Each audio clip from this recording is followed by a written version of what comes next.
অবাধ্য হারামজাদা, দেখ কদ্দুসের মেয়ে ল্যাম্বরগিনি, আর তুই গরিবের বোঝা। আজই আমার ঘর ছেড়ে বের হ, তোর মতো সন্তান আমার দরকার নাই। শালা কদ্দুসের মেয়ে আমার জীবনটা জাহান্নাম বানাইছে। একদিন হেলিকপ্টার কিনে তোর বাড়ির ছাদের উপর নামাবো, এইটা হালকের কসম।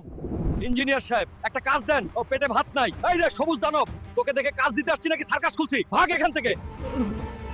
এখন কি করব, কাজও পেলাম না। মনে হয় আমার জীবনটা শুধু মার খাওয়ার জন্যই। আয়রন রাজাকে হারালে 50 কোটি, এটা কি সত্যি? শোন গ্রামবাসী, কেউ আছে নাকি যে আয়রন রাজাকে হারিয়ে 50 কোটি জিততে পারবে? না থাকলে পরিষ্কার বল, তোরা সবাই নামর্দ। আমি লড়বো আয়রন রাজাকে, কিন্তু কেউ স্কিপ করিস না। লাইক দে, তারপর দেখ কিভাবে এই হাতেই রিং কাঁপিয়ে বদলানি। শেষ পর্যন্ত না দেখলে বুঝবি না।